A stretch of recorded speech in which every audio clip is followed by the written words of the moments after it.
서울대학병원 소아중환자실의 공기는 소독약 냄새와 희미한 죽음의 향기로 가득 차 있었다. 윤서아는 7살 아들 민준이의 작고 하얀 손을 잡은 차에 규칙적으로 울리는 생명유지 장치의 기계음에 모든 신경을 집중하고 있었다. 유리병 너머로 보이는 아이의 얼굴은 핏기 없이 창백했고 가슴은 힘겹게 오르내리고 있었다. 확장성 심근병증 말기. 의사는 아이에게 남은 시간이 얼마 없다고, 심장 이식만이 유일한 희망이라고 말했다. 지난 6개월 동안 서한은 아들의 병원비를 감당하기 위해 자신의 모든 것을 팔았다.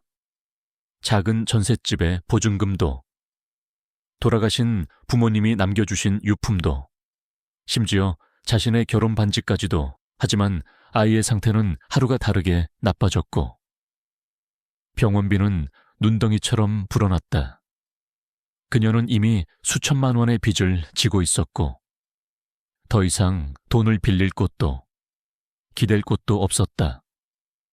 절망이 그녀의 목을 서서히 조여오고 있었다. 바로 그때 기적과도 같은 소식이 들려왔다. 민준이와 조직이 거의 일치하는 뇌사 기증자가 나타났다는 것이다. 서하는 순간 신에게 감사 기도를 올렸다. 하지만 그 기쁨은 의사의 다음 한마디에 산산조각 나고 말았다. 일주일 안에 수술 보증금 5억 원을 준비하셔야 합니다. 어머님, 기증 순서는 계속 돌아가고 저희도 무작정 기다려드릴 수만은 없습니다. 5억 원. 그것은 그녀가 평생을 벌어도 만져볼 수 없는 천문학적인 금액이었다. 하늘이 무너져 내리는 것 같았다. 서한은 마지막 남은 희망을 붙잡고 다시 한번 할 수 있는 모든 것을 시도했다. 은행 대출은 번번이 거절당했고 몇 안 되는 친척들은 그녀의 전화를 피했다. 사채업자들은 그녀의 딱한 사정을 비웃으며 문전박대했다. 시간이 흐를수록 그녀의 마음은 새까맣게 타들어갔다. 아들의 생명을 구할 수 있는 길이 눈앞에 있는데 단지 돈이 없다는 이유로 그 길을 포기해야 한다는 사실이 그녀를 미치게 만들었다. 절망의 끝에서 그녀는 옆 병상의 아이 엄마에게서 우연히 한 남자의 이름을 듣게 되었다. 태림제약의 회장 권희준, 국내 최대의 제약회사를 이끄는 젊은 CEO이자 국내 장기 이식 네트워크를 실질적으로 후원하고 관리하는 인물이었다. 그는 피도 눈물도 없는 냉혈한으로 유명했지만 동시에 불가능을 가능하게 만드는 절대적인 힘을 가진 남자였다. 지푸라기라도 잡는 심정으로 서한은 마지막 결심을 했다. 다음 날 윤서하는 남편이 남긴 유일한 유품인 낡은 정장을 꺼내 입고 태림제약 본사 빌딩 앞에 섰다. 강남의 중심부에 솟아있는 거대한 유리와 강철의 성. 그곳은 그녀가 사는 초라한 세상과는 완전히 다른 차원의 공간처럼 보였다. 그녀는 로비에서부터 경비원들에게 가로막혔다. 예약도 없이 회장을 만나겠다는 그녀의 말은 경비원들에게는 그저 정신 나간 여자의 헛소리로 들릴 뿐이었다. 하지만 서한은 포기하지 않았다. 그녀는 빌딩 앞에서 비를 맞으며 몇 시간이고 하염없이 기다렸다. 무릎을 꿇고 애원하기도 했다. 그녀의 절박하고 처절한 모습은 오가는 사람들의 구경거리가 되었지만 그녀는 수치심 따위를 느낄 겨를이 없었다. 아들의 목숨보다 더 중요한 것은 이 세상에 없었다. 그녀의 끈질긴 행동은 마침내 회장의 비서실에까지 보고가 들어갔다. 저녁이 다 되어서야 기적처럼 그녀에게 면회 허가가 떨어졌다. 비서의 안내를 받아 회장실로 향하는 동안 서한은 떨리는 심장을 부여잡았다. 회장실의 문이 열리는 순간 그녀는 압도적인 위압감에 숨을 삼켰다. 집무실은 도시의 야경이 한눈에 들어오는 최상층에 위치해 있었고 그 내부는 차가울 정도로 미니멀하게 꾸며져 있었다. 그리고 그 공간의 중심. 거대한 책상 뒤에 권희준이 앉아 있었다. 그는 서류에서 눈을 떼지 않은 채 들어온 사람이 누구인지 관심도 없다는 듯이 말했다. 용건만 간단히 1분 주지. 그의 목소리는 잘 벼려진 얼음 조각 같아서 듣는 이의 심장을 꿰뚫는 듯했다. 서한은 그의 책상 앞으로 다가가 망설임 없이 무릎을 꿇었다. 그녀는 눈물을 흘리며 떨리는 목소리로 아들의 사정을 이야기하기 시작했다. 그녀의 이야기는 두서가 없었지만 그 안에는 자식을 살리려는 어미의 절절한 모정이 담겨 있었다.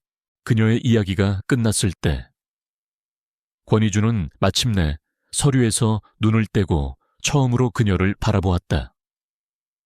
그의 눈에는 어떤 동정심이나 연민도 없었다. 그는 마치 가치 없는 상품을 감정하듯 머리부터 발끝까지 그녀를 차갑게 훑어볼 뿐이었다. 그는 그녀의 낡은 옷차림, 지친 얼굴, 그리고 절망으로 가득 찬 눈동자를 하나하나 뜯어보았다. 긴 침묵 끝에 그가 입을 열었다. 그래서 당신이 나게 줄 수 있는 건 뭐지? 그의 질문은 잔인할 정도로 현실적이었다. 서한은 당황했다. 그녀는 그저 자비를 구하러 온 것이었다. 그녀가 가진 것이라고는 빚과 절망뿐이었다.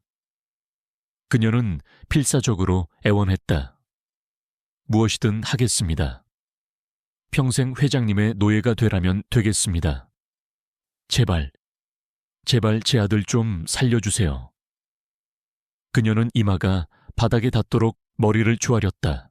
권희준은 그런 그녀의 모습을 잠시 지켜보더니 이내 자리에서 일어나 그녀에게 다가왔다. 그는 그녀의 턱을 거칠게 잡아 들어 올려 자신과 눈을 맞추게 했다. 그의 차가운 눈동자가 그녀의 젖은 눈을 정면으로 응시했다. 그는 입가에 희미하고 잔인한 미소를 띤 채 그녀의 인생을 송두리째 바꿔놓을 제안을 했다. 좋아. 그럼 당신의 하룻밤.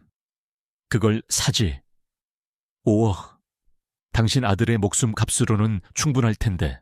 권희준의 말은 날카로운 비수가 되어 윤서아의 마지막 남은 자존심을 꿰뚫었다. 세상의 모든 소리가 한순간에 사라지고 오직 그의 잔인한 목소리만이 그녀의 귓가에 악마의 속삭임처럼 맴돌았다. 치욕과 분노가 온몸의 피를 거꾸로 솟게 만들었다. 당장 그의 뺨을 때리고 이 방을 뛰쳐나가고 싶었다.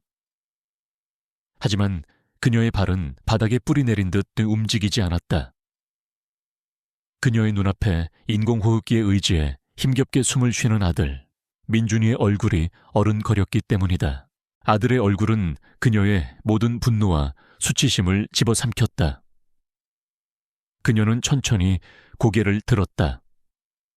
눈물은 이미 말라버린 지 오래였다.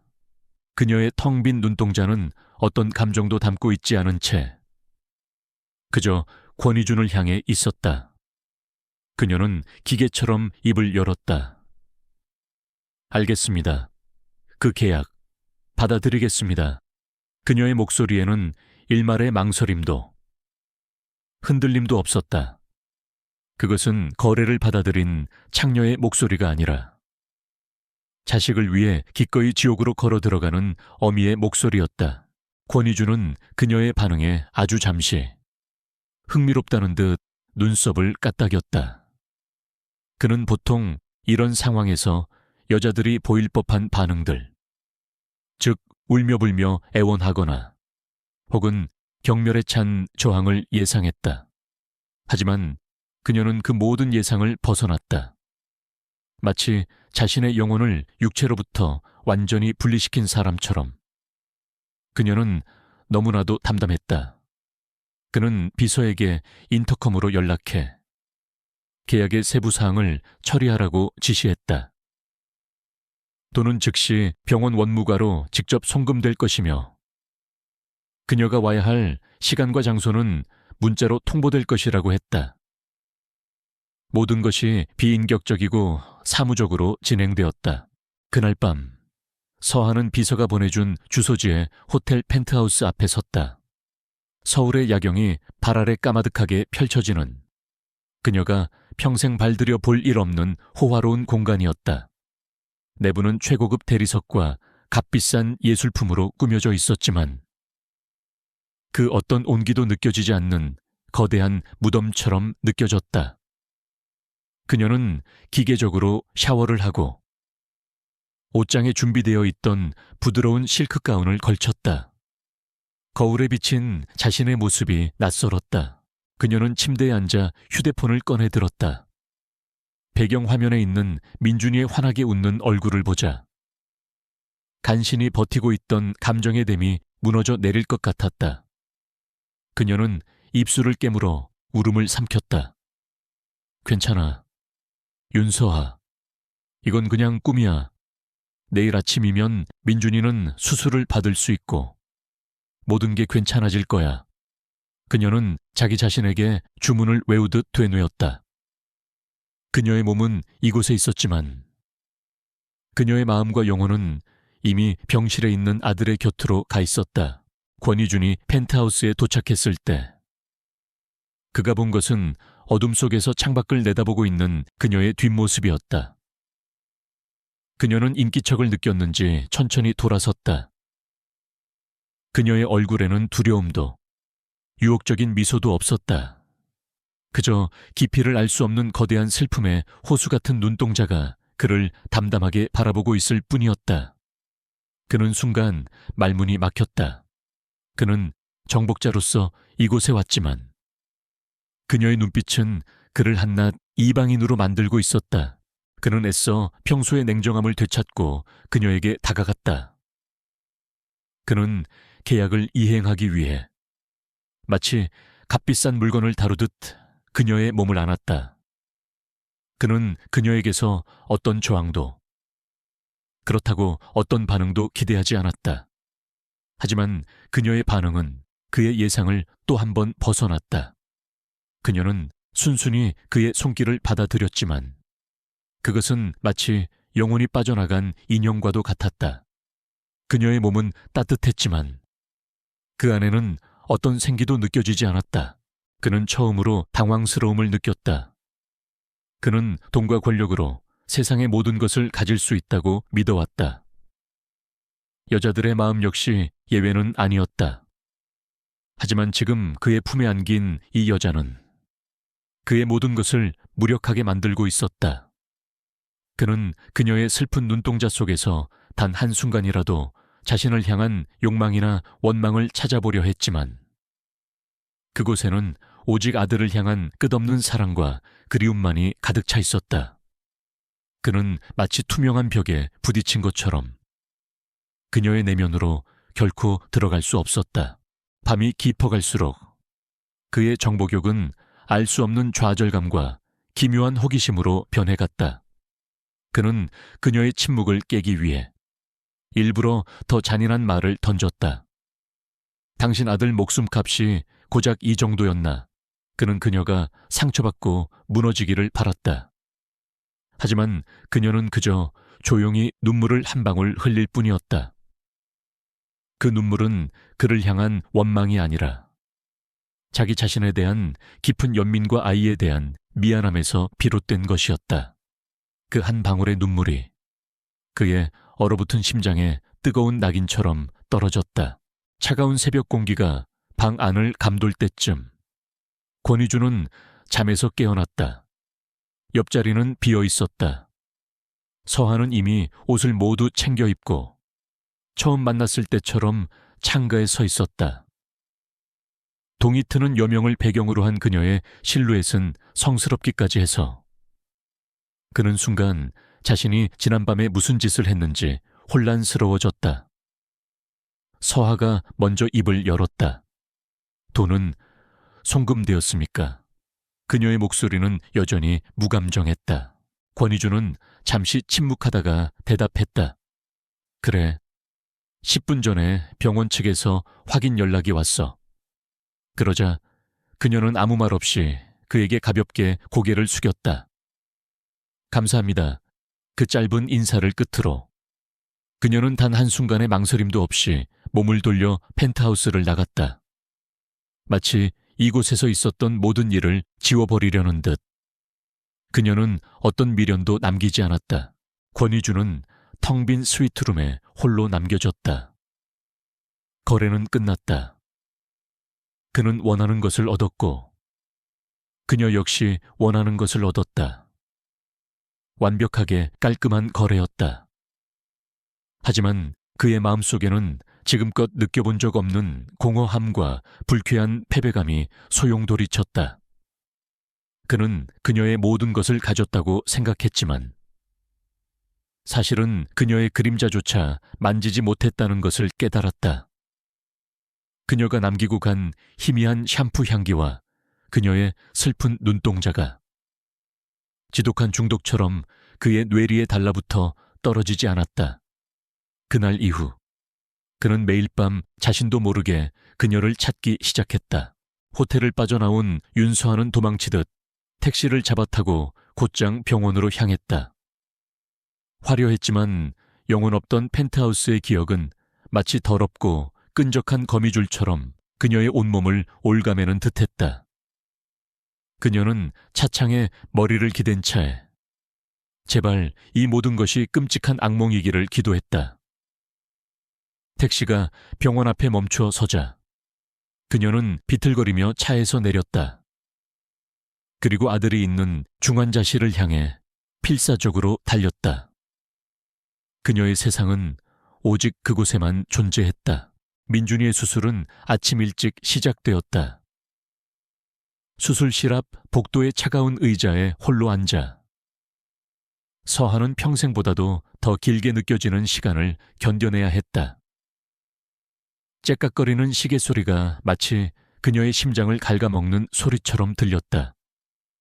그녀의 머릿속은 온통 지난밤의 기억과 아들에 대한 걱정으로 뒤엉켜 지옥과도 같았다. 그녀는 자신의 더러워진 몸과 영혼을 대가로 과연 아들을 살려낼 수 있을지 끊임없이 되뇌며 신에게 매달렸다. 몇 시간이 흘렀을까? 마침내 수술실의 문이 열리고 지친 기색의 의사가 걸어 나왔다.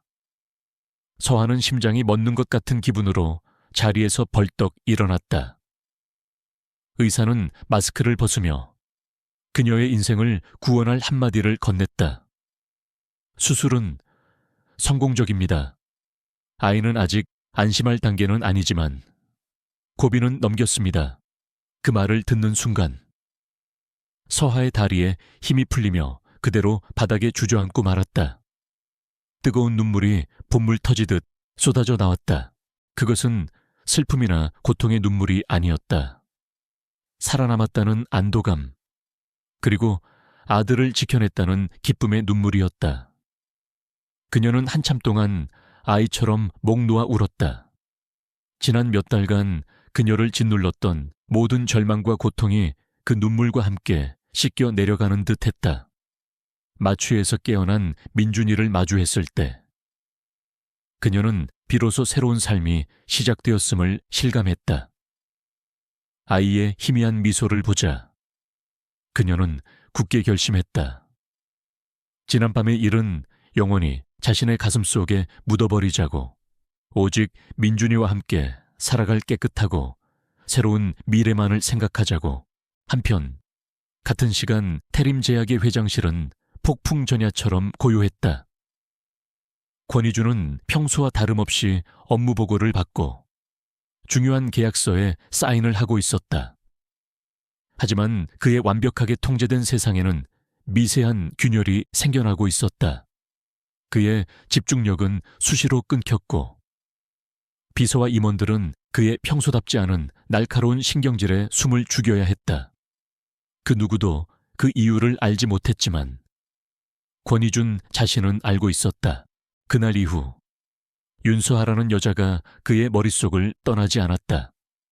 그는 눈을 감을 때마다 그녀의 텅 빈 눈동자와 마주해야 했다.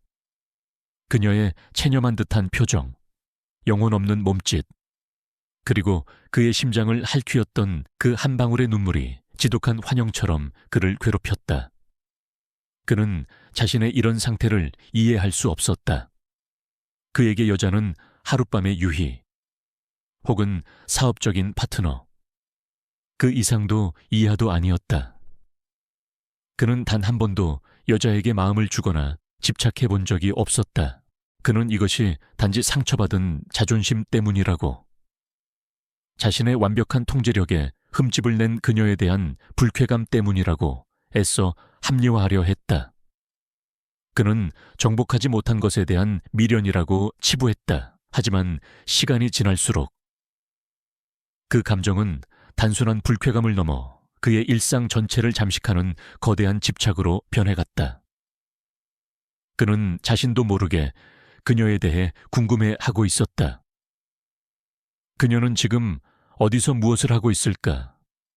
그녀의 아들은 어떻게 되었을까? 그녀는 가끔이라도 자신의 생각을 할까?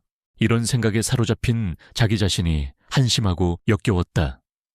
그는 이를 통해 그 감정을 잊으려 했지만 그럴수록 그녀의 잔상은 더욱 선명해졌다. 그는 서류 더미 속에서, 회의실의 침묵 속에서, 그리고 텅 빈 자신의 펜트하우스에서 끊임없이 그녀의 그림자를 보았다. 결국 그는 자신의 통제력이 한계에 다다랐음을 인정할 수밖에 없었다. 이 알 수 없는 갈증과 공허함을 해결할 방법은 단 하나뿐이었다. 권희주는 마침내 책상 위에 인터컴 버튼을 눌렀다. 곧 그의 충직한 비서인 김민석 실장이 들어왔다. 김 실장은 지난 며칠간 상사의 불안정한 상태를 가장 가까이에서 지켜보며 내심 걱정하고 있었다. 권희주는 창밖을 내다보며 아무런 감정도 씻지 않은 목소리로 명령했다. 김 실장, 며칠 전 나를 찾아왔던 윤서아라는 여자 기억하나? 김민석 실장은 잠시 놀랐지만 이내 평정을 되찾고 대답했다. 네, 회장님 기억하고 있습니다. 그는 그 여자의 절박했던 눈빛을 잊을 수 없었다. 그리고 그날 이후 회장님이 병원 원무과로 거액을 익명 송금하라고 지시했던 것도 기억하고 있었다. 그는 조용히 다음 명령을 기다렸다. 권희주는 한참 동안 말이 없다가 마침내 결심한 듯 입을 열었다. 그 여자에 대한 모든 것을 알아봐.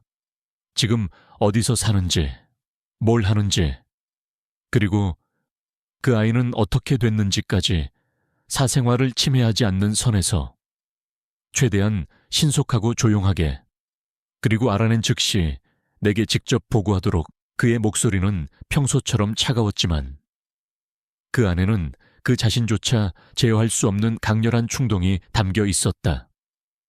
그것은 업무 지시가 아니라 굶주린 맹수의 첫 번째 포효와도 같았다.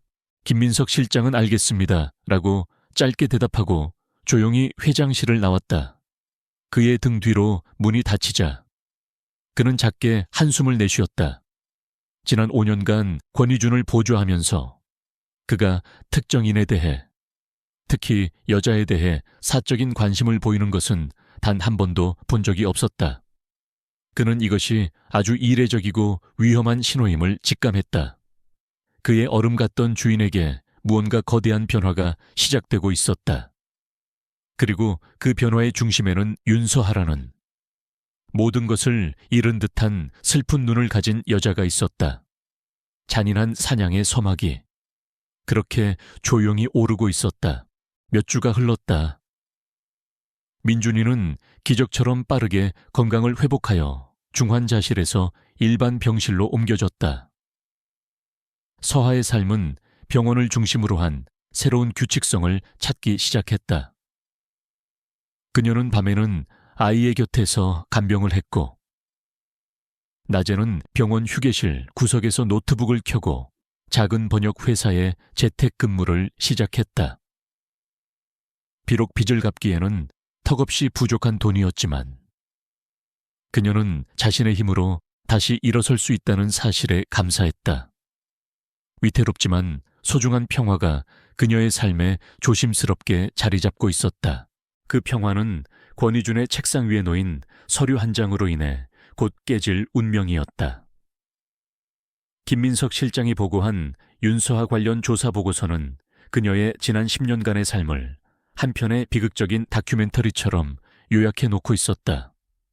불의의 사고로 남편을 잃고 홀로 아이를 키우며 겪어야 했던 가난과 역경, 그리고 그녀가 짊어진 막대한 빚까지. 권희준은 무감정한 표정으로 서류를 읽어 내려갔다.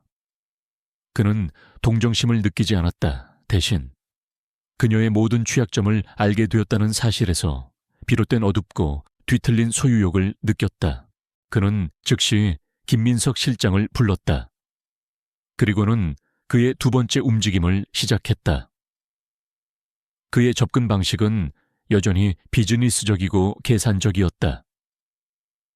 태림복지재단에 자리를 하나 만들도록 해 아픈 아이를 둔 어머니들을 지원하는 상담직으로 연봉은 업계 최고 수준으로 책정하고 민중군의 향후 치료비는 재단에서 전액 지원하는 조건으로 윤서아 씨에게 공식적으로 제안하도록.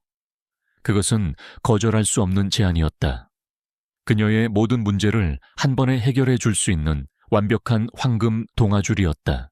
김민석 실장은 회장님의 지시에 따라 직접 병원으로 서아를 찾아갔다. 그는 정중한 태도로 회사의 파격적인 제안을 설명했다. 그의 설명을 듣는 내내 서아의 얼굴은 천천히 굳어졌다. 그녀는 김 실장의 예상을 뒤엎고 단호하게 고개를 저었다. 그녀의 목소리는 작았지만 강철 같은 의지가 담겨 있었다. 회장님께 감사하다고 전해 주십시오. 하지만 받을 수 없습니다. 그분께 더 이상 어떤 빚도 지고 싶지 않습니다. 저희 계약은 그날 밤으로 끝났으니까요. 김 실장은 당황했지만 그녀의 눈빛에서 어떤 설득도 통하지 않을 것이라는 사실을 깨닫고 조용히 물러났다. 보고를 받은 권희준의 반응은 폭발적이었다. 그는 자신의 집무실에서 값비싼 크리스털 재떨이를 벽에 던져 박살냈다. 분노, 그리고 이해할 수 없는 당혹감. 감히 저 보잘것없는 여자가 자신의 호의를, 아니 자신의 지배를 거부하다니. 그의 인생에서 거절이라는 단어는 존재하지 않았다. 그녀의 거부는 그의 오만한 자존심을 자극한 동시에 그녀를 향한 그의 비정상적인 집착에 기름을 부었다. 그는 더 이상 비서를 통해 움직이지 않기로 했다. 직접 가야겠다고. 직접 가서 그녀의 그 담담한 얼굴을 무너뜨려야겠다고 결심했다. 다음 날 오후 그는 모든 일정을 취소하고 병원으로 향했다. 최고급 맞춤 정장을 입고 수행원 하나 없이 소아병동에 나타난 그의 모습은 그 자체로 하나의 사건이었다. 아이들의 울음소리와 소독약 냄새가 진동하는 그곳에 그는 전혀 어울리지 않는 이질적인 포식자처럼 보였다. 그는 복도 끝에서 민준이의 휠체어를 밀며 걸어오고 있는 서아를 발견했다. 햇살을 받아 모처럼 밝게 웃고 있는 그녀와 아이의 모습은 평화로운 한 폭의 그림 같았다. 하지만 그 그림은 권희준의 등장으로 인해 순식간에 찢겨 나갔다. 서아는 그를 발견하고 그 자리에 얼어붙었다. 그녀의 얼굴에서 핏기가 가셨고 손은 본능적으로 민준이를 자신의 등 뒤로 감쌌다. 권희준은 그녀의 앞으로 다가와 섰다. 그는 차가운 목소리로 물었다. 왜 내 제안을 거절했지? 당신의 모든 문제를 해결해 줄 수 있는 가장 합리적인 방법이었을 텐데. 그는 여전히 이 상황을 이해할 수 없다는 듯이 마치 어리석은 부하 직원을 다루듯 그녀를 대했다. 서한은 민준이가 불안해하지 않도록 최대한 목소리를 낮추었지만 그 안에는 날카로운 가시가 돋쳐 있었다. 제 문제는 제가 알아서 해결합니다. 당신의 돈은 필요 없습니다. 제발 저희 모자를 그냥 내버려 두세요. 그녀의 목소리에는 간절한 애원이 담겨 있었다. 하지만 그 애원은 권희준에게는 또 다른 도전으로 들릴 뿐이었다. 그는 한 걸음 더 다가서며 그녀만이 들을 수 있는 낮은 목소리로 속삭였다. 그의 입에는 잔인한 미소가 걸려 있었다. 내버려 두라고 그날 밤 이후로. 당신은 더 이상 당신 혼자만의 것이 아니야. 당신은 나에게 빚을 졌어. 돈이 아닌. 다른 종류의 빚을. 그의 소유욕이 가득 담긴 말에 서하의 온몸에 소름이 돋았다. 그녀는 분노로 떨리는 목소리로 맞받아쳤다. 착각하지 마세요. 당신이 돈으로 산 건 하룻밤 제 육체뿐이지. 제 인생이 아닙니다. 다시는 제 앞에, 그리고 제 아들 앞에 나타나지 마세요. 그 말을 끝으로. 그녀는 단호하게 몸을 돌려 휠체어를 밀고 그를 지나쳐 가버렸다. 그녀는 단 한 번도 뒤를 돌아보지 않았다. 권희준은 텅 빈 복도에 홀로 남겨졌다. 아이들의 장난감 소리와 간호사들의 분주한 발걸음 소리가 그의 귀에 닿지 않았다. 그의 세상에는 오직 자신을 향한 그녀의 경멸, 어린 눈빛과 그를 완벽하게 거부하고 떠나버린 그녀의 단호한 뒷모습만이 남아있었다. 분노가 머리끝까지 치밀어 올랐다. 그녀는 또다시 그를 거부했다. 그의 돈과 권력을. 그리고 그 자신을 완벽하게 무시했다. 그의 입술에서 차가운 결심이 새어나왔다. 좋아. 네가 원한다면 그렇게 해주지. 네 발로 내 세계에 기어 들어오게 만들어주겠어. 그의 집착은 이제 꺾을 수 없는 잔인한 투지가 되어 활활 타오르기 시작했다. 태림제약의 임원 회의실. 권희준의 사촌형이자 전무이사인 오성진은 지루한 표정으로 회의 자료를 넘기면서도 날카로운 눈으로는 상석에 앉은 권희준을 관찰하고 있었다. 최근 몇 주간 그의 완벽주의자 사촌은 눈에 띄게 다른 사람이 되어 있었다. 회의에 집중하지 못하고 사소한 일에 신경질을 냈으며 무엇보다 그의 눈에서 평소의 냉철한 야망이 아닌 어떤 혼란스러운 그림자가 비쳤다. 야심 많고 교활한 오성진은 본능적으로 직감했다. 그것은 약점의 냄새였다. 오성진은 오랫동안 권희준을 질투하고 증오해왔다. 단지 회장의 아들이라는 이유만으로 모든 것을 손에 쥔 이준과 달리 그는 반개 혈족이라는 이유로 온갖 노력을 다해야만 지금의 자리에 오를 수 있었다. 그는 이준을 끌어내릴 기회만을 호시탐탐 노리고 있었다. 그는 자신의 비서를 통해 권희준의 최근 동향을 은밀히 조사하라고 지시했다. 특히 그가 왜 그렇게 자주 병원 근처에서 목격되는지에 대해서. 한편 윤서아의 거절에 단단히 자존심을 구긴 권희준은 더욱 차갑고 잔인한 방식으로 그녀를 올가매기 시작했다. 그는 그녀를 직접적으로 위협하는 대신 그녀의 세상을 서서히 파괴하는 방법을 택했다. 그녀가 간신히 구했던 번역회사의 재택근무는 경영 악화라는 석연치 않은 이유로 하루아침에 계약이 해지되었다. 그녀가 아들의 퇴원 후 살기 위해 점찍어 두었던 저렴한 월세방은 갑자기 다른 사람과 계약이 되었다며 거절당했다. 그녀가 면접을 보는 작은 회사들은 모두 마지막 단계에서 이해할 수 없는 이유로 그녀를 탈락시켰다. 서한은 처음에는 이 모든 것을 자신의 불운 탓으로 돌렸다. 하지만 우연히 반복되면 필연이 되는 법. 그녀가 가려는 길마다 보이지 않는 벽이 나타나 가로막자 그녀의 등 뒤로 서늘한 공포가 스며들기 시작했다.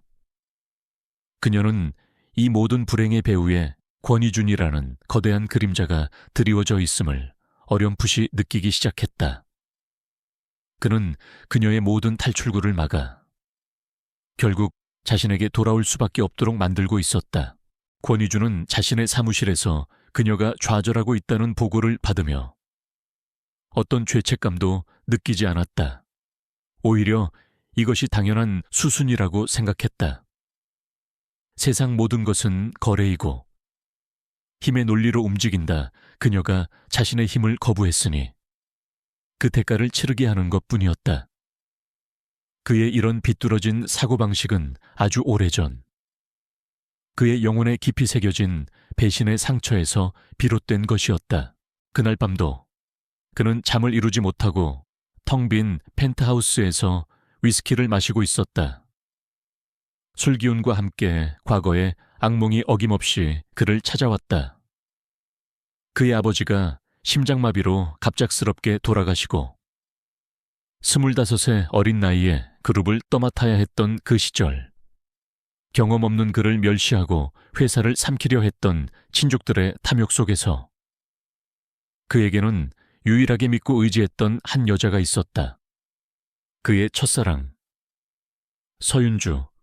그녀는 그의 유일한 안식처였다. 그는 그녀에게 모든 것을 털어놓았다.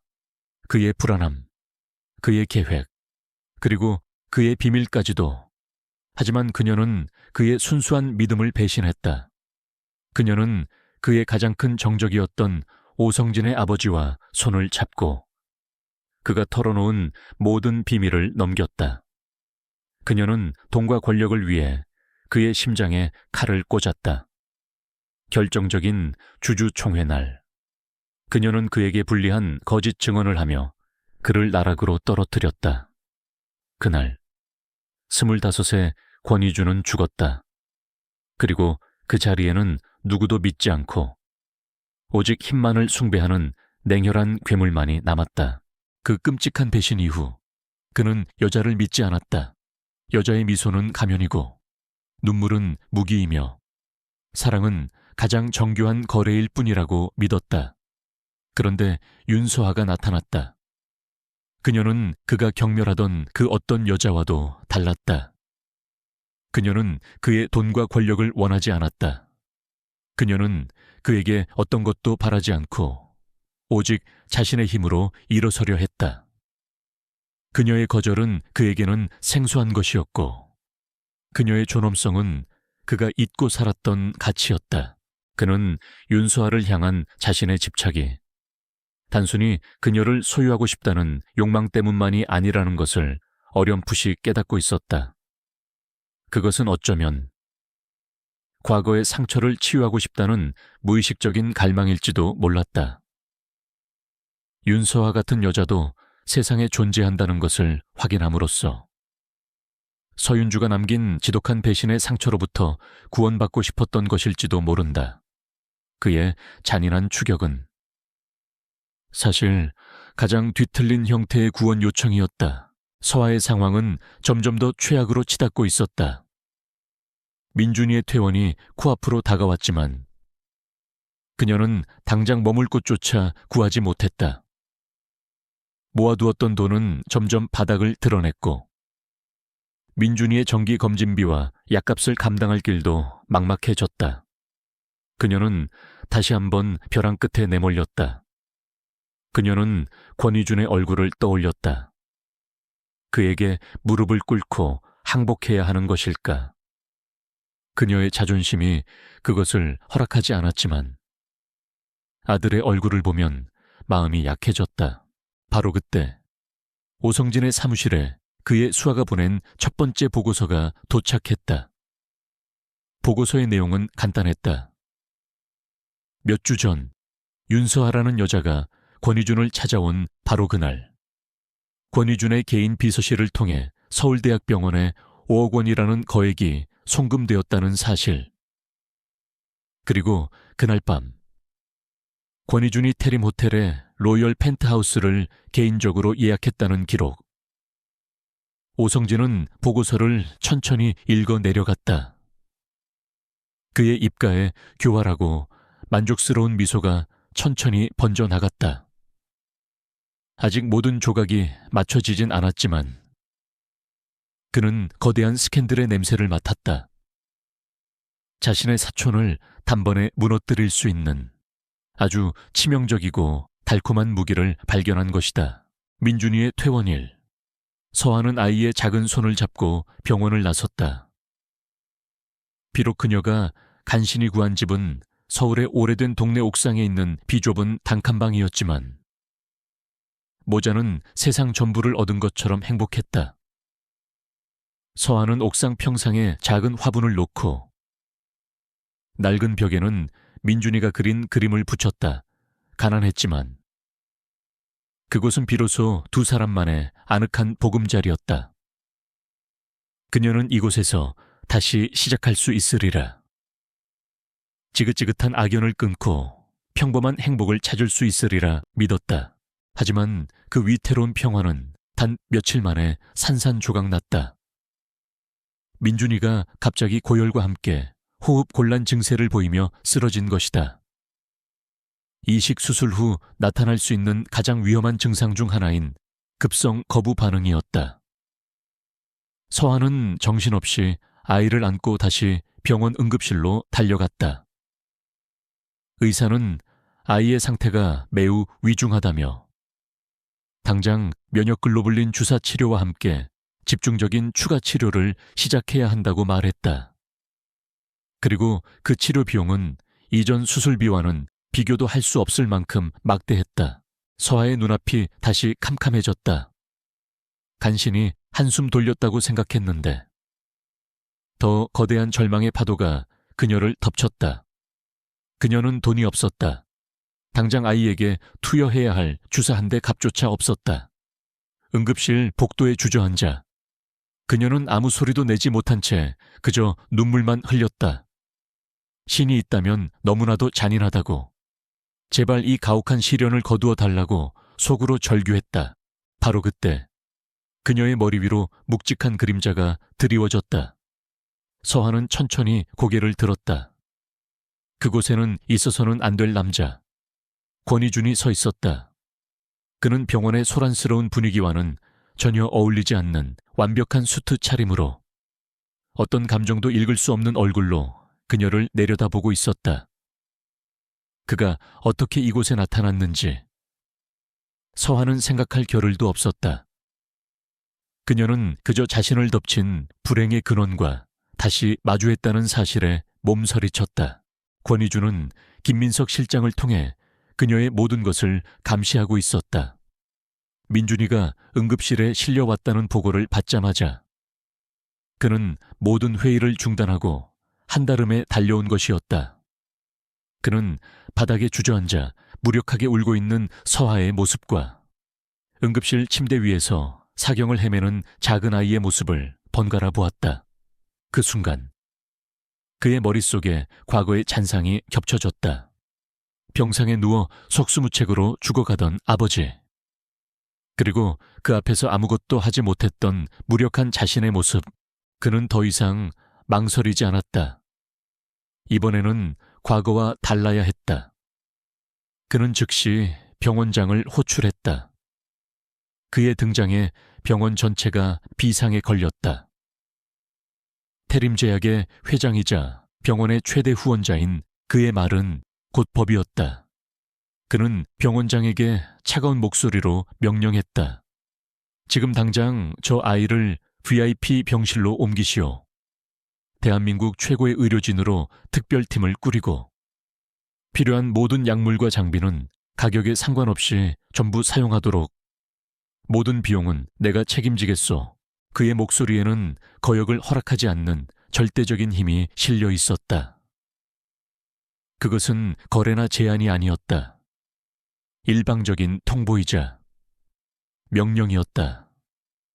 그는 서에게 어떤 대가도 요구하지 않았다. 그는 그저 본능처럼 움직이고 있었다. 이 연약한 모자를 보호해야 한다는 자신도 이해할 수 없는 강렬한 충동에 휩싸여 있었다. 그의 행동은 더 이상 소유욕이 아니었다. 그것은 서툴고 뒤틀려 있지만 명백한 보호 본능이었다. 모든 조치가 끝난 후 권희준은 넋이 나간 채 서 있는 서에게 다가갔다. 서한은 경계심과 저기로 가득 찬 눈으로 그를 노려보았다. 도대체 왜 이러는 거죠? 내가 당신 제안을 거절했잖아요. 이제 와서 동정이라도 하는 건가요? 그녀의 목소리는 칼날처럼 날카로웠다. 그녀는 그의 동정을 받는 것이 죽기보다 싫었다. 그것은 자신의 마지막 자존심을 짓밟는 행위였다. 권위주는 그녀의 날 선 반응에도 아무런 동요를 보이지 않았다. 그는 그저 담담하게 대답했다. 동정 아니, 이건 비즈니스야. 나는 내 돈 5억 원을 투자한 아이가 허무하게 죽는 걸 볼 수 없거든. 그건 실패한 투자니까. 그는 일부러 더 잔인하고 계산적인 말로 자신의 본심을 감추었다.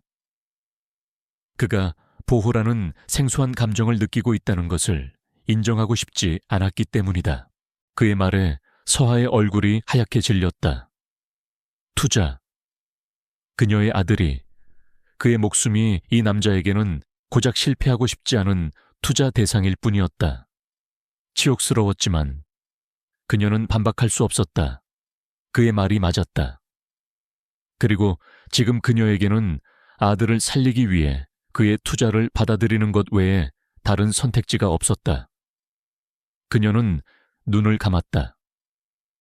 자존심과 아들의 목숨, 선택은 이미 정해져 있었다. 그녀는 떨리는 목소리로 말했다. 알겠습니다. 당신의 투자 받아들이죠. 대신 조건을 하나 걸겠습니다. 그녀는 눈을 뜨고 그의 눈을 똑바로 바라보았다. 내 아들의 치료에 관한 문제 외에는 당신은 절대 우리 모자의 삶에 관여하지 마세요. 그리고 다시는 그날 밤의 일을 입에 담지 마세요. 이 조건을 지킬 수 있다면 당신의 도움을 받겠습니다. 그것은 그녀가 날 걸 수 있는 마지막 저항선이었다. 권위주는 잠시 그녀를 바라보다가 이내 고개를 끄덕였다. 좋아, 받아들이지. 그렇게 두 사람 사이에는 누구도 원하지 않았던 위태로운 휴전 협정이 맺어졌다. 증오와 경멸, 그리고 이해할 수 없는 집착과 보호 본능이 뒤섞인 기묘한 관계. 서한은 자신의 영혼을 다시 한번 그에게 저당 잡힌 기분이었지만 아들을 위해서라면 악마와도 손을 잡을 수 있었다. 그날 이후 권위주는 매일 밤 병원을 찾았다.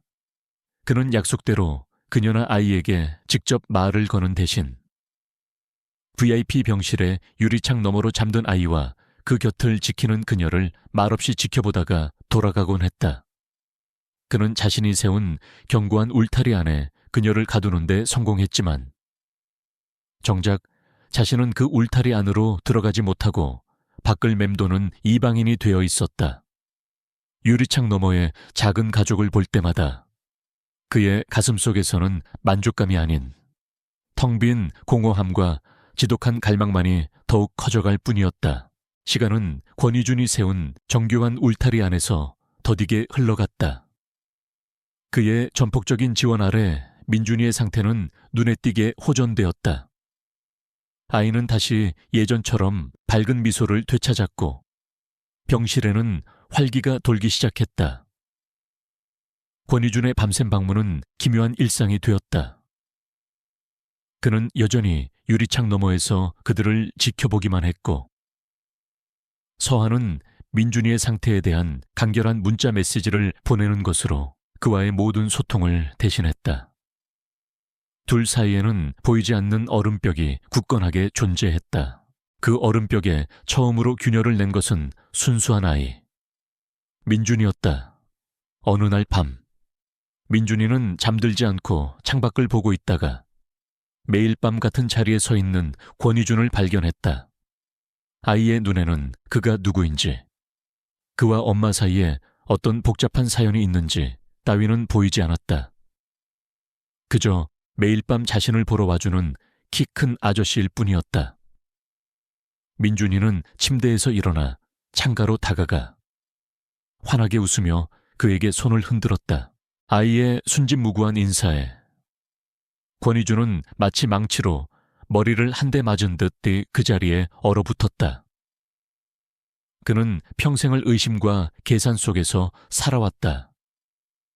아무런 조건 없는 순수한 호의를 받아본 기억이 없었다. 그는 어떻게 반응해야 할지 몰라. 당황한 나머지 그대로 몸을 돌려 도망치듯 병원을 빠져나왔다. 하지만 차가운 밤 공기 속에서도 아이의 해맑은 미소는 그의 뇌리에서 떠나지 않고 심장을 어지럽게 두드렸다.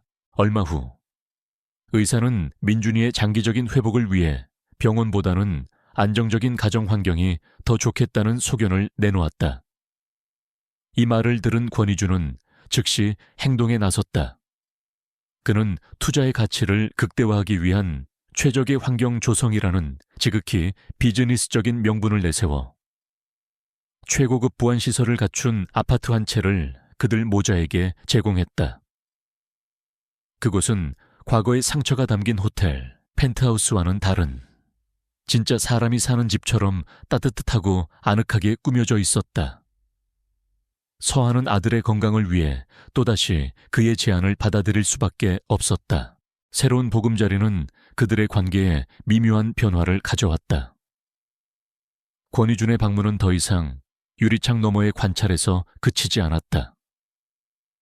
그는 민준이의 상태를 직접 확인해야 한다는 핑계로 자연스럽게 집 안으로 들어오기 시작했다. 서하는 여전히 그를 향해 가시를 세웠지만 민준이는 달랐다. 아이는 자신에게 최고의 장난감을 사주고 매일 찾아와주는 이 낯선 아저씨에게 경계심 없이 다가갔다. 어느 날 저녁 결정적인 사건이 일어났다. 민준이는 서하가 몇 날 며칠을 씨름해도 완성하지 못했던 복잡한 우주선 레고 모델을 들고 거실 소파에 앉아 서류를 보고 있던 권희준에게 다가갔다. 아저씨, 이것 좀 만들어주면 안 돼요. 우리 엄마는 잘 못해요. 아이의 부탁에 권희준은 난생 처음 느껴보는 당혹감에 휩싸였다. 수천억 원짜리 M&A 계약은 눈 하나 깜짝 않고 처리하는 그였지만 아이의 장난감을 조립하는 것은 전혀 다른 차원의 문제였다. 그는 마지못해 소파에서 내려와 아이와 함께 바닥에 앉아 레고 조립 설명서를 들여다보기 시작했다. 최고급 맞춤 정장을 입은 재벌 총수가 무릎을 꿇고 앉아 작은 플라스틱 조각들과 씨름하는 모습은 비현실적인 희극과도 같았다. 처음에는 어색하고 서툴렀지만 그의 명석한 두뇌는 금세 레고의 원리를 파악해냈다. 그는 놀라운 집중력으로 복잡한 우주선을 완성해 나갔다. 그 과정에서 그는 자신의 주변을 맴돌며 제잘거리는 민준이의 목소리를 들었다.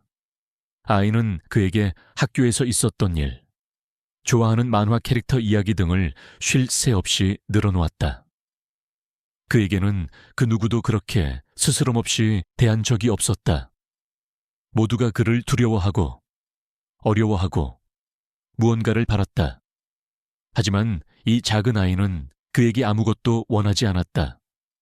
그저 함께 레고를 조립하는 친구로서 그를 대할 뿐이었다. 마침내 거대한 우주선이 완성되자 민준이는 환호성을 지르며 그의 목을 와락 껴안았다. 아저씨, 최고 세상에서 제일 멋져요. 아이의 작고 따뜻한 몸이 그의 품에 안기는 순간 권희준의 세상이 멈추었다. 그의 심장을 둘러싸고 있던 두꺼운 얼음벽이 거대한 소리를 내며 녹아내리기 시작했다.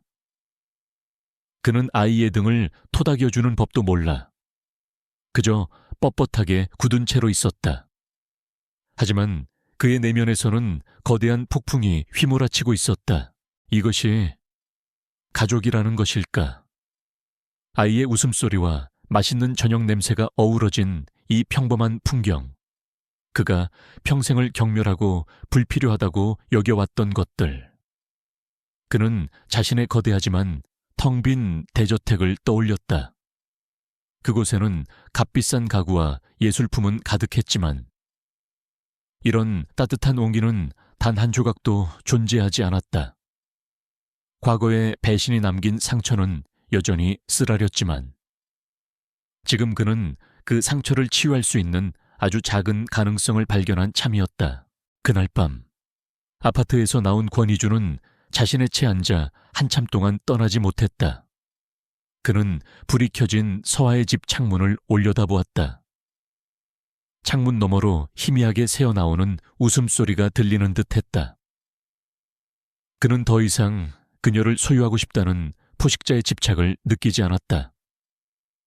대신 가슴 한구석이 시릴 정도로 아픈 지독한 그리움과 소속되고 싶다는 갈망을 느꼈다.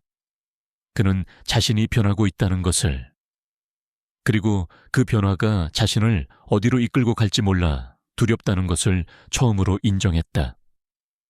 냉혈한 남자의 가슴에 아주 서툴지만 뜨거운 인간의 심장이 다시 뛰기 시작하고 있었다.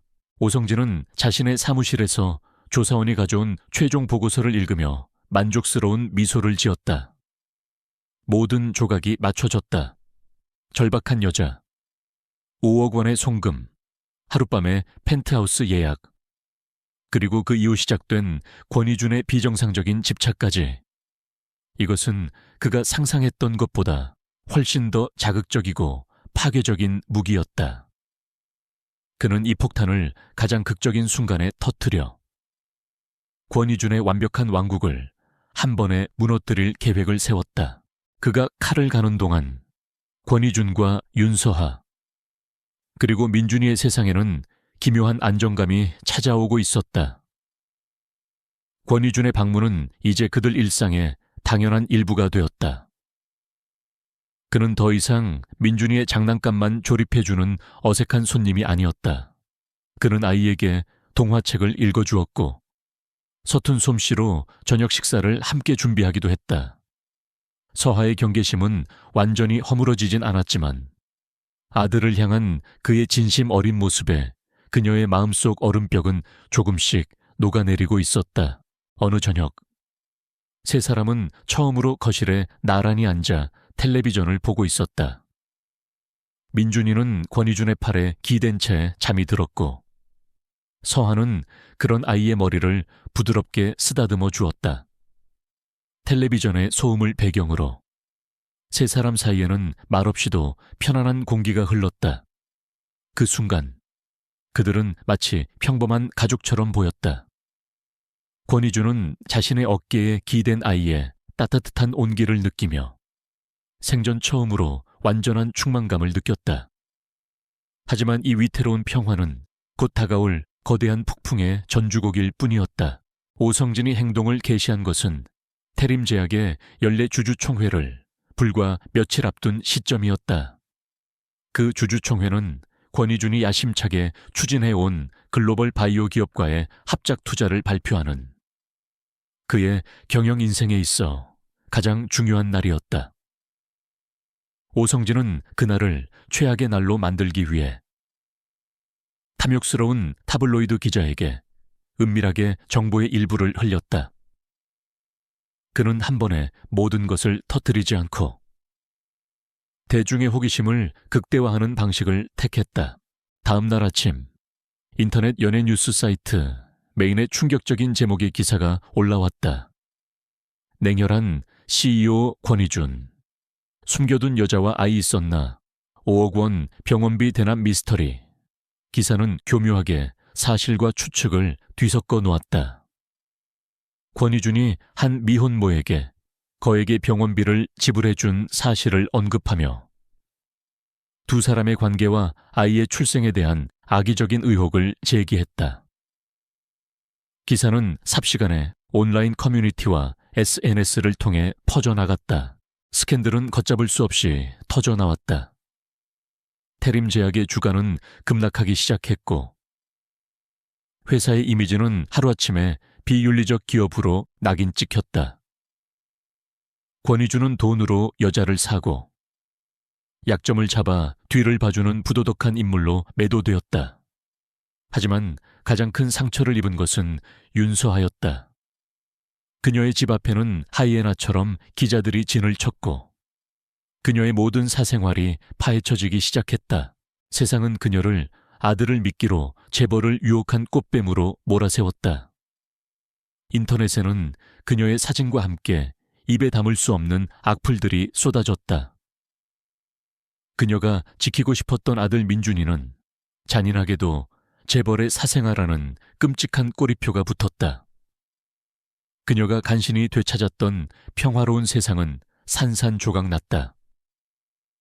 그녀는 자신의 가장 깊은 수치심이 온 세상에 공개되고 추악한 거짓말로 왜곡되는 것을 보며 속수무책으로 무너져 내렸다. 그녀의 첫 번째 본능은 도망이었다. 이 지옥 같은 곳에서 벗어나 아들을 데리고 아무도 모르는 곳으로 사라져야 한다는 생각뿐이었다. 그녀는 떨리는 손으로 가방에 아이의 옷과 상비약을 챙겨 넣기 시작했다. 그녀는 이 모든 불행이 권위준을 만났기 때문에 시작되었다고 생각했다. 그와 엮이는 한 자신과 아이는 결코 행복해질 수 없다고. 바로 그때 현관문이 열리고 권위준이 들어왔다. 그의 얼굴은 분노로 인해 창백하게 굳어 있었다. 하지만 그 분노는 자신을 향한 것이 아니라 이 모든 상황을 만든 배후와 감히 서하와 민준이를 공격한 세상 전체를 향한 것이었다. 그는 이 모든 것이 오성진의 지심을 단번에 알아차렸다. 그에게는 회사의 주가나 자신의 평판 따위는 이제 중요하지 않았다. 그의 머릿속은 오직 서하와 민준이를 지켜야 한다는 생각뿐이었다. 그가 되찾기 시작한 작은 세상을 파괴하려는 모든 것으로부터 그는 짐을 싸고 있는 서하의 모습을 보고 그녀의 팔을 붙잡았다. 지금 뭐 하는 거요? 서하는 눈물을 흘리며 그의 손을 뿌리치려 했다. 놔요 다. 당신 때문이야. 당신만 없었으면. 내 아들이 이런 끔찍한 소리를 듣지 않아도 됐어. 우리를 그냥 내버려둬. 제발. 그녀의 절규는 비수처럼 그의 심장에 박혔다. 하지만 그는 물러서지 않았다. 그는 그녀의 어깨를 단단히 붙잡고 그녀의 눈을 똑바로 바라보았다. 그의 목소리는 낮고 강렬하게 울렸다. 도망치는 건 해결책이 아니오. 당신이 여기서 도망치면 세상은 당신을 영원히 범죄자로 기억할 거요. 그리고 민준이도 평생 그 꼬리표를 달고 살아가게 되겠지. 그의 말은 잔인했지만 현실이었다. 그는 잠시 숨을 고르고 그녀에게 처음으로 자신의 모든 것을 내걸고 약속했다. 그의 눈에는 더 이상 집착이나 소유욕이 아닌 한 여자를 지키려는 남자의 결연한 의지가 담겨 있었다. 이 싸움은 내가 시작했소. 그러니 내가 끝낼 거요. 아무도 당신과 민준이를 해치지 못하게 하겠어. 그러니 이번 한 번만 나를 믿어주시오. 그것은 그가 그녀에게 처음으로 구하는 신뢰의 요청이었다. 거대한 폭풍의 한가운데서 그는 그녀의 유일한 방패가 되기로 결심했다. 태림제약의 주주총회장은 거대한 화약고와도 같았다. 수백 개의 카메라 렌즈와 날카로운 질문들이 공기를 가득 메우고 모든 주주들의 얼굴에는 회사의 미래에 대한 불안감과 CEO에 대한 불신이 역력했다. 오성진은 이 무대의 주인공처럼 자신만만하게 행동했다. 그는 이미 자신이 승리했다고 믿었다. 권위준이 빠져나갈 구멍은 어디에도 없어 보였다. 한편 보안이 완벽한 아파트 안에서 윤서아는 텔레비전 생중계 화면을 보며 마른 침을 삼켰다. 그녀는 자신의 위태로운 믿음을 걸었던 남자가 과연 이 폭풍 속에서 살아남을 수 있을지 심장이 터질 듯한 불안감으로 지켜보고 있었다. 예상대로 주주총회는 권위준에 대한 불신임안을 상정하며 시작되었다. 오성진은 가장 먼저 발언대에 올라 비통한 표정으로 권희준의 부도덕한 스캔들을 맹렬히 공격했다. 그는 타블로이드 기사를 증거로 제시하며 권희준이 사적인 감정으로 회사의 명예를 실추시키고 리더십에 치명적인 결함을 보였다고 주장했다. 그의 연설은 설득력이 있었고 장내의 분위기는 권희준의 사퇴를 요구하는 쪽으로 완전히 기울었다. 마침내 모든 비난의 중심에 선 권희준이 단상에 올랐다. 장내에는 무거운 침묵이 흘렀다. 모두가 그가 어떤 변명을 할지 혹은 초라하게 무너져 내릴지 숨죽여 지켜보았다. 하지만 권희준은 주주들이나 자신을 비난하는 이사들을 보지 않았다. 그는 오직 정면에 있는 방송 카메라 렌즈를 마치 그 너머에 있는 윤서아를 보고 있기라도 한 것처럼 깊고 흔들림 없는 눈으로 응시했다. 그리고 그는 세상 모든 사람의 예상을 뒤엎는 첫마디를 내뱉었다. 그의 목소리는 놀라울 정도로 차분하고 단단했다. 기사의 내용은 대부분 사실입니다. 그 한마디에 장내는 거대한 충격으로 술렁거렸다. 오성진의 입계는 회심의 미소가 걸렸다. 권희준은 말을 이었다. 네, 저는 윤수아 씨에게 아들의 수술비 5억 원을 주었습니다. 그리고 그것은 그녀와의 하룻밤을 대가로 한 것이 맞습니다. 그의 충격적인 인정에 장내는 물을 끼얹은 듯 조용해졌다. 그는 자신의 손으로 직접 자신에게 사형 선고를 내린 셈이었다. 하지만 그의 이야기는 이제부터가 시작이었다. 그는 자신의 과거를 단 한 번도 누구에게도 꺼내 보인 적 없었던 자신의 상처를 담담하게 고백하기 시작했다. 그는 사랑과 믿음에 배신당하고 감정이라는 것을 스스로 거세해버린 채 살아온 자신의 공허했던 삶에 대해 이야기했다. 저는 그 계약을 제가 경멸에 맞지 않던 세상의 방식으로 힘을 가진 자의 오만함으로 제안했습니다. 그것은 제 인생 최악의 결정이었고 인간으로서 제 자신이 얼마나 망가져 있었는지를 증명하는 행동이었습니다. 그의 목소리에는 깊은 자기반성과 후회가 담겨 있었다. 그는 시선을 돌려 화면 너머의 그녀에게 이야기했다. 하지만 그녀는 달랐습니다. 그녀는 제게 몸을 주었지만 단 한순간도 자신의 영혼이나 존엄성을 팔지 않았습니다. 그녀의 눈 속에서 저는 제가 평생을 잃어버리고 살았던 한 아이를 향한 숭고하고 위대한 사랑을 보았습니다. 그는 다시 한번 장래의 모든 사람들과 그리고 세상을 향해 선언했다. 세상은 그녀가 아들을 믿기로 저를 유혹했다고 말하지만 진실은 그 반대입니다. 그녀는 저를 유혹한 적이 없습니다. 오히려 그녀와 그녀의 아들이 감정 없이 텅 비어 있던 저라는 괴물을 구원했습니다.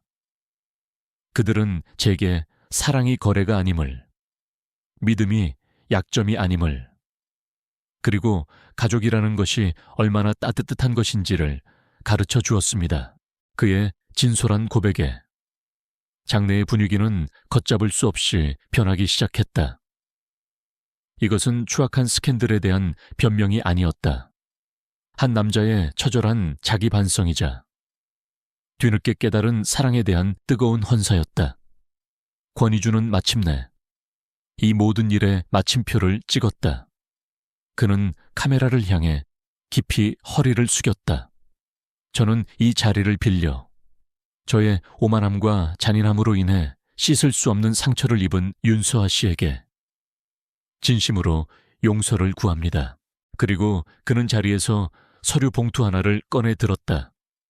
저는 오늘부로 태림제약의 대표이사직을 내려놓겠습니다. 만약 CEO라는 자리가 제가 다시 인간이 되는 길에 방해가 된다면 저는 기꺼이 그 자리를 버리겠습니다. 그의 사인 발표는 오성진에게 승리를 안겨주는 것이 아니었다. 그것은 오성진의 비열한 게임판 자체를 엎어버리는 가장 강력하고 명예로운 한 수였다. 그는 자신의 모든 것을 버림으로써 역설적으로 가장 소중한 모든 것을 지켜낸 것이다. 텔레비전 화면을 지켜보던 윤수아의 뺨 위로 뜨거운 눈물이 하염없이 흘러내렸다. 그것은 더 이상 수치심이나 두려움의 눈물이 아니었다. 한 남자가 자신을 위해, 자신의 아들을 위해 세상 전체와 맞서 싸우는 것을 본 여자의 감격과 안도, 그리고 벅차오르는 사랑의 눈물이었다. 그는 그녀를 보호한 것을 넘어 그녀를 세상 앞에 존엄한 존재로 다시 세워주었다. 그가 한때 돈으로 샀던 그 하룻밤의 계약은 이제 그의 모든 것을 내건 진실한 사랑의 고백으로 영원히 다시 쓰여졌다. 주주총회장을 빠져나온 권희주는 그를 향해 쏟아지는 수많은 질문과 카메라 세례를 뒤로 했다. 그는 더 이상 태림제약의 왕이 아니었지만 이상하게도 마음은 깃털처럼 가벼웠다. 그는 처음으로 다른 사람의 시선이나 평판이 아닌 오직 자신의 마음이 이끄는 대로 움직였다. 그는 차에 올라타 텅 빈 대저택이 아닌 도시의 작은 불빛이 반짝이는 윤서아의 아파트로 향했다. 그곳에 그의 세상 전부가 있었다. 문이 열리고 눈물로 흠뻑 젖은 얼굴의 서하와 마주한 순간 두 사람 사이에는 어떤 말도 필요 없었다. 그는 그녀를 자신의 품에 와락 끌어안았다. 그것은 그가 그녀에게 건네는 가장 진솔한 사과이자 가장 뜨거운 고백이었다. 서하는 그의 단단한 가슴에 얼굴을 묻고 참아왔던 모든 감정의 응어리를 눈물로 쏟아냈다. 길고 길었던 악몽이 끝나고 상처받은 두 영혼이 서로를 보듬어 안는 완전한 용서의 순간이었다. 권희준의 충격적인 고백과 사인 발표는 대한민국 전체를 뒤흔들었다. 하지만 세상의 반응은 오성진이 예상했던 것과는 전혀 다른 방향으로 흘러갔다. 대중은 권희준의 부도덕함을 비난하는 대신 그의 용기 있는 고백과 한 여자를 지키기 위해 모든 것을 버린 순애보에 감동했다. 여론은 급격하게 그에게 동정적으로 돌아섰고 오히려 이 모든 스캔들을 기획한 배우 세력을 찾아내야 한다는 목소리가 높아졌다. 상황이 이렇게 되자 태림제약 이사회는 당황했다. 그들은 오성진의 교활함과 권희준의 진심을 뒤늦게 깨달았다.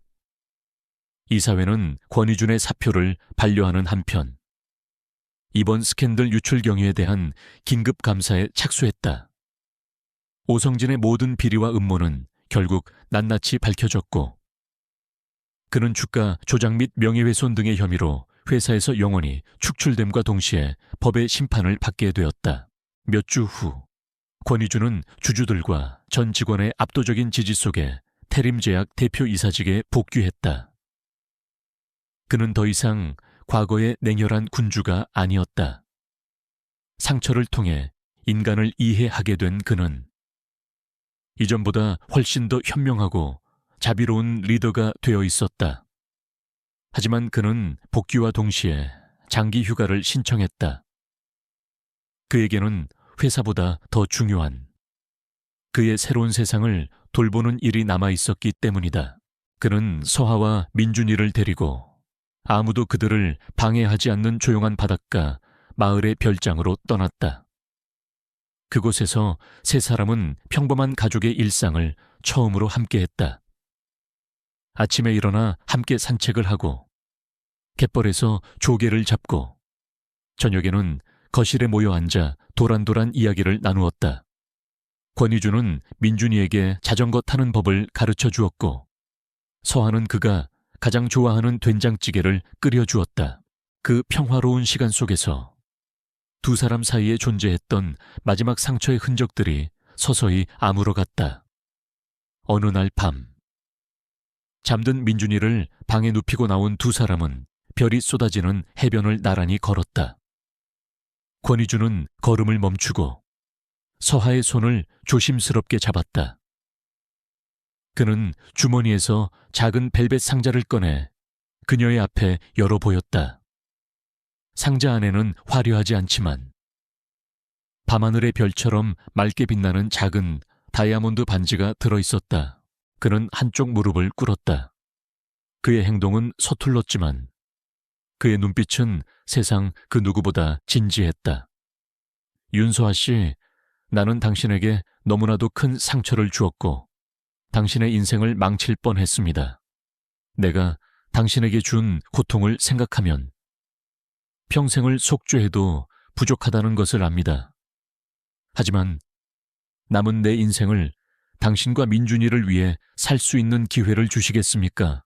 그는 더 이상 계약을 제안하지 않았다. 그는 그녀의 인생을 사려는 것이 아니라 자신의 인생을 온전히 바치겠다고 약속하고 있었다. 당신의 남편으로, 그리고 민준이의 아버지로 당신들 옆에서 평생을 함께하고 싶습니다. 나와 결혼해 주시겠습니까? 서아의 눈에서 뜨거운 눈물이 다시 한번 흘러내렸다. 그녀는 말없이 고개를 끄덕였다. 권희주는 떨리는 손으로 그녀의 네 번째 손가락에 반지를 끼워주었다. 파도 소리가 그들의 새로운 시작을 축복하는 박수 소리처럼 들려왔다. 몇 달 후, 세 사람은 민준이의 정기 검진을 위해 서울대학병원을 찾았다. 모든 검사를 마친 의사는 환한 미소로 아이가 완전히 건강해졌다고 선언했다. 병원을 나서는 세 사람의 발걸음은 더없이 가벼웠다. 절망과 눈물로 시작되었던 바로 그곳에서 그들은 마침내 완전한 희망을 손에 넣었다. 권희준과 서아는 건강하게 뛰어가는 민준이의 뒷모습을 바라보며 서로의 손을 꼭 잡았다. 아들의 목숨값으로 시작된 하룻밤의 잔인한 계약. 그들은 그 대가로 세상의 모든 것을 잃을 뻔했지만 결국 세상 그 무엇과도 바꿀 수 없는 가장 소중한 것, 바로 가족을 얻었다. 따스한 햇살 속에서 세 사람은 이제 막 시작된 그들의 새로운 삶을 향해 함께 걸어가고 있었다. 그들 앞에는 더 이상 어둠이나 절망이 아닌 눈부시게 빛나는 미래만이 펼쳐져 있었다.